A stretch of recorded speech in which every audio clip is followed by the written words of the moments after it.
എങ്കിലും നമ്മുടെ ചാനൽ ആദ്യമായിട്ട് കാണുന്നുണ്ടെങ്കിൽ എല്ലാവരും ഒന്ന് സബ്സ്ക്രൈബ് ചെയ്യുക, ലൈക്ക് ചെയ്യുക, ഒന്ന് ഷെയറും കൂടി ചെയ്യുക. നമ്മൾ ഇന്നിവിടെ ഉണ്ടാക്കാൻ പോകുന്നത് കിഴങ്ങും മുട്ടയും കൊണ്ട്, അതായത് 2 കിഴങ്ങും 2 മുട്ടയും കൊണ്ടുള്ള ഒരു സ്നാക്സ് ഉണ്ടാക്കാൻ പോകുന്നത്. നമ്മൾ വലിയ കിഴങ്ങാണെങ്കിൽ 2 എണ്ണം മതി. ഇത് ഇച്ചിരി ചെറുതായതുകൊണ്ട് ഞാൻ 3 എണ്ണവും എടുത്ത് 2 മുട്ടയും എടുത്ത് ഇട്ട് വെച്ച് അതിനകത്ത് സ്വല്പം എണ്ണയും ഒഴിച്ചു കൊടുത്ത് ഇനി നമുക്കിതിനകത്ത് ഇച്ചിരി ചെറുജീരകം ഇട്ട് കൊടുക്കണം. 1.5 പച്ചമുളക് ചെറുതായിട്ട് അരിഞ്ഞതും കൂടി ഇട്ട് കൊടുക്കാം.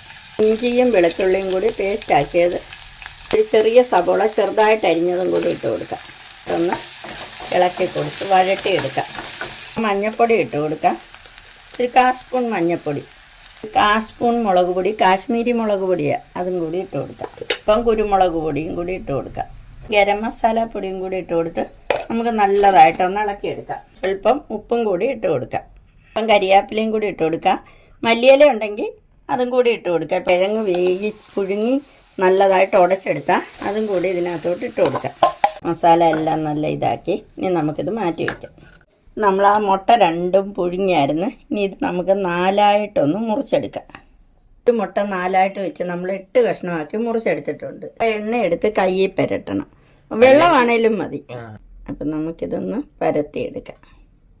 ഇതിൻ്റെ നടുക്കോട്ട് നമുക്ക് ഈ മുട്ട വെച്ച് കൊടുക്കണം.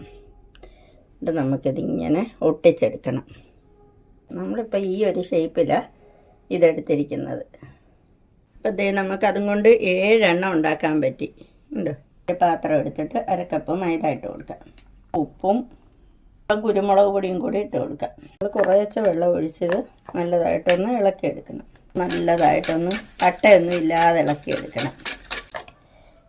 ഒരു 2-3 റൊട്ടി നല്ലതായിട്ട് പൊടിച്ചെടുത്തിട്ടുണ്ട്. ആദ്യത്തെ ഇതെടുത്ത് മുക്കാം.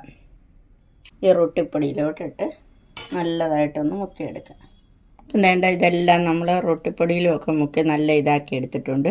അപ്പം എണ്ണയെല്ലാം ചൂടായി. ഇനി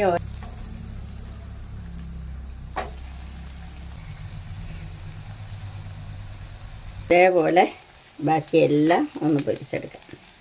അപ്പം നമ്മുടെ ഈ സ്നാക്സൊക്കെ നല്ല റെഡി ആയിട്ട് വന്നിട്ടുണ്ട്. നല്ല മുരിഞ്ഞ് നല്ല ഇതായിട്ട് വന്നിട്ടുണ്ട്.